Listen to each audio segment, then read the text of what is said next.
Hey guys, Messiah's here, and today I am back in r/NuclearRevenge for day number 22, where today I have 4 stories, including one where someone dies. Not that great, but it's funny how it happens. We'll start over here with the long one though. Cheer me? Okay, have fun with Mono for the next couple of months. First time posting plus mobile. Sorry for all the formatting issues. So, background story. I was with this girl for over 2 years and I was infatuated with her. Utterly infatuated. It was not love, it was infatuation. Everything she did would make me happy, even small things like the way she laughed or the way she talked, she walked, talked, looked, everything. Since the day I met her, I knew she was the one. Boy, was I wrong. So about 2 years into the relationship, we kind of got distant, mostly because of my anxiety and frequent panic attacks, which I tried to control, but with the amount of stress from New York, I just couldn't always be in control. Those of you who have paranoid anxiety will understand, so she got distant. I knew that she didn't want to spend as much time with me as she used to because I was a mess. Meanwhile, she got a job and things were looking up. She was somehow happier and she liked to talk about her new colleagues, and I was genuinely happy she worked at a place where she didn't have to be under constant stress like I had. Long story short, boss was an asshole. I really wanted to be there for her, but due to panic attacks, I couldn't. So I tried not to get in the way of her happiness and tried to deal with my problems by myself. So I figured out if I can't do it. I tried to ask her out to dinner or something to celebrate her work, and tried to talk to her about my problems. This may seem as me being needy, but at the time I was. I wanted something positive in my life since I was in a shithole. Damn it. At the dinner we talked, and then she dropped a bombshell on me. She said she had slept with a guy from her new work. I was devastated. Mind you, we were in a 2-year-long relationship, and I was working the job I hate to save enough money to pop the question and all that shit. Did I just... short. So I sat there in disbelief and looked at her. She was twirling her hair. It made me hurt even more, and I broke up with her then and there. But she couldn't let it go. Constant calls, messages, and short, which made my anxiety skyrocket. After several months, she sends me a photo with her new boyfriend, guy from work, with a message, "Your services are no longer required." It killed me inside, so I blocked her number. 5 months later, I get a call from an unknown number. It is her. She was all apologetic and shit, and I was in mood to avenge my broken heart. Since I am quite a petty person, I call my friend for a drink. My friend at the time just went through mononucleosis, and I knew she was still contagious. So as a joke, I told my friend we should celebrate her getting well by drinking orange juice from wine glasses. It sounded harmless, so my friend accepted. When we were done celebrating, I carefully washed orange juice from the bottom, but didn't touch the top of the glass and placed it in a box. Next day, I called my ex and suggested we should have romantic dinner together. And I went the whole 9 yards. Cooked my meal, lit the candles, and poured some wine in advance. One in the normal glass, and one in the special glass. I even cut some oranges and placed them on top of the glass so she didn't ask why it tastes a bit orangey. So we had a nice evening and had some made-up sex. I was not afraid of mono since I had it when I was 9 or something like that. For the next month, I was in a relationship with her again, and all my friends asked me why I was doing this to myself. If only you knew. She was coughing and snorting and all that short, and I knew I hit the jackpot. So she got to the hospital, and it was mono. I was there for her for 3 months. I taken care of her like I was the best boyfriend ever. And when she got better, she was told by her doctor she'll have to wait 6 months or so before she could normally interact with people. And then I decided to strike. You see, you're in a tough time, and I was there for you, and did not cheat on you or anything. Why are you going back there? It was over a year ago. Because I got you mono. And got up, left, blocked her number, and never spoke to her again. I was afraid she would try to charge me with attempted murder or something. Anxiety, but she never even tried to contact me. So that is my story of my petty revenge with nuclear results. Hope you bared through it. Oh, wow. You gave her mono for cheating on you.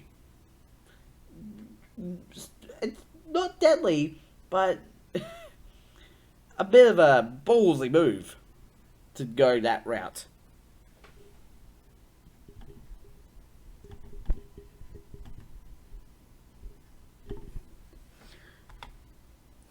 Okay, let's move on to this one. Short and sweet. Repost because I posted the draft on accident and it didn't contain full story. This is the full story. Okay, so this one happened like a month ago. These two guys wouldn't leave me the fork alone. I blocked them on Instagram, phone, and Snap. They keep trying to reach out to me. When they reached out, they said things that triggered panic attacks inside the attacks. I've been recovering from an abusive relationship. Since the incident, I have unfortunately gone through some really bad anxiety that I'm trying to overcome, rather than let it control my life. Assholes like this don't help. So it started when this kid we'll call E said I was hot. He tried to hit me up, but I went on a date and I wasn't interested. So him and his friend we'll call M thinks it's hilarious to try to peeve me off constantly. EXP constantly telling me I'm fat, ugly, my ex didn't really abuse me, and so on. He shouldn't have even known that happened. They just constantly found it super funny. They also do this to other people, even the girl on the edge of suicide. So pretty much I ignore it, and I'm still pleasant with them. I may be a girl, but I hate drama, and wanted none of it. An important part of this story is I played on Xbox with their friend, and they would forget I was in the party and started talking about people. This is how I learned he had someone I used to be friends with nudes. He had showed multiple friends the pictures and sent them to his best friend E. I finally came to my senses. I realized the way I was being treated was unacceptable and knew this guy would leak this girl's nudes, so I genuinely wanted to help her because stuff like that ruins people's futures. I anonymously warned her for a fake number. Later that day, I get a text from her boyfriend telling me I need to mind my own business, and this is why nobody at school I used to go to likes me. In short, at this point, I'm having an anxiety attack and freaking out. I'm hyperventilating and having a genuine panic attack. I'm feeling terrible because I genuinely feel like I did something wrong. I was putting myself down and feeling like short. I felt like I offended them, so I started apologizing and started trying to explain my thought process. Turns out it was just them forking with me. I'm crying and short for no reason. My anxiety turns into rage as I block this number. Note I had them blocked through everything, and they made a fake number because both E and M were blocked through all social media. Even freaking TikTok. Oh my god. Well, funny thing, one is in possession of child porn. So I called the school and made sure it was known that his phone contained illegal images of minors. The other, well, he likes to smoke a lot of weed, and unfortunately, he's under 21 and it's illegal in my state. Whoops! I have no idea what happened to E, but I heard he was kicked off the lacrosse team and possibly getting a large fine. I hear the other one is on the sex offender list and possibly facing juvie time because he actually had lots of underage pictures. Oh my god. Why, if you're gonna pick on someone, do you leave evidence trails to bad things that you do yourself? Like, if you had left OP alone, you wouldn't have had to deal with the realization that you've gotten caught. Let's move on to the next story. Repeatedly break into a cabin? Watch your head! Not a native speaker, so typos and words might be missing, so I will just explain the words I don't know. Firstly, this isn't mine, it's from a book. Yes, I like reading, called Colette Van Clethy, You Only Die Twice, where the writer, from what I understood, is a morgue worker where dead people's bodies go, who has been working for a long time. Also, he's been hearing some stories. Secondly, it might be a little exaggerated. It also happened in Finland, so the laws are different. Lastly, we Finns usually go to our cabins only a few times a year, in the summer and in winter. On to the story, shall we? Apparently there was a thief or robber who repeatedly broke into a Finnish man's cabin. The owner got pissed, so he bought some bear traps and put them across the inside of his cabin and left. He thought that the thief would be able to open the claws if he had stepped on it. Well, the thief didn't get a chance.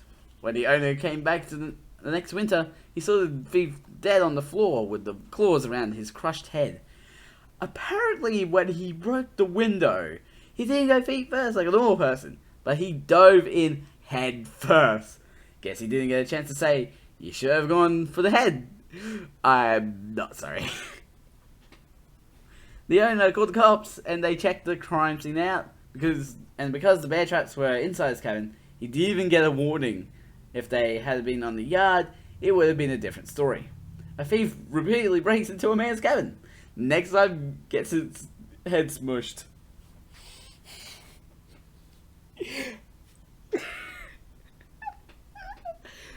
It's a funny death, in a way, because most people, they break the window with the elbow, knock out the glass, step through feet first, and walk around.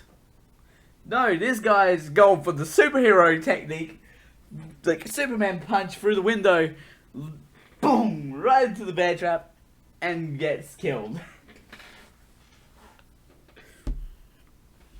I wonder if you could get a bear trap big enough that it would be your whole head inside the bear trap, and you basically get decapitated. That'd be an interesting bear trap to see. It's just like, and you're basically headless. You basically become nearly headless Nick. And last story for today. You break my glasses? Have fun with your remaining ear. TLDR at the bottom. For context, I was tall for a 5th grader, but I was a friendly giant type. I wasn't violent, though I had anger issues that usually come out as verbal berating of whoever had attracted my wrath. I was the kid that made teachers go to the counselor in tears. But that may be an easy target for bullying. They wanted a reaction without the threat of violence. As for the incident, it was during gym class. We were wrestling and it was my turn. Since I was in a weight class of my own, I won almost every time. Some of my bullies didn't like that. So 2 of them wrenched my arms out from under me while I was in a match, and the third did a John Cena slam onto my face, breaking a 200 pair of prescription glasses. Probably should have taken them off, at least that's what the bully's parents said, and when they refused to pay for them. My mum decided to punish me by taking my personal savings. I was going... Oh my... God damn it, menu log.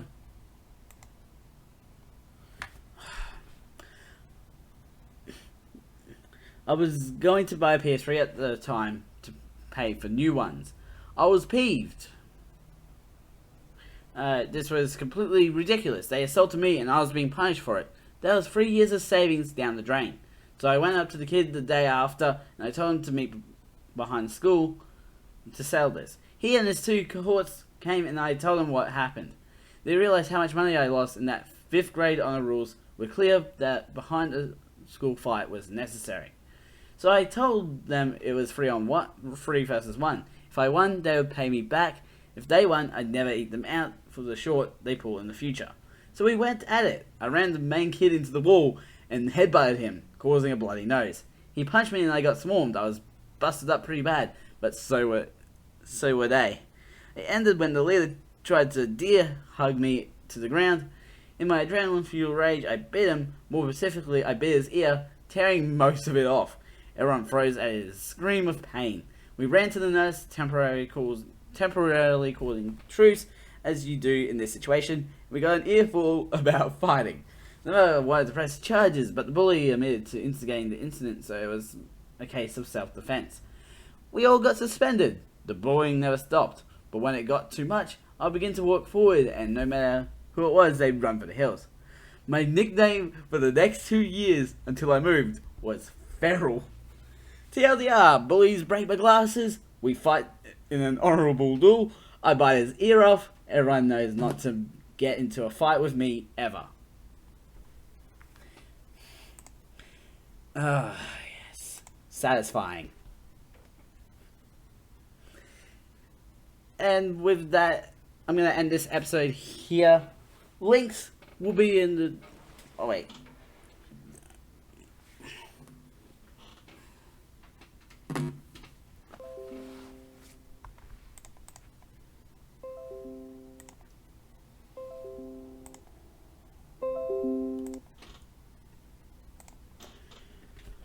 On that note, I'm going to end this episode here. Links will be in the description to my main channel and also the second channel, along with links to the playlist in the last episode. Go check them out.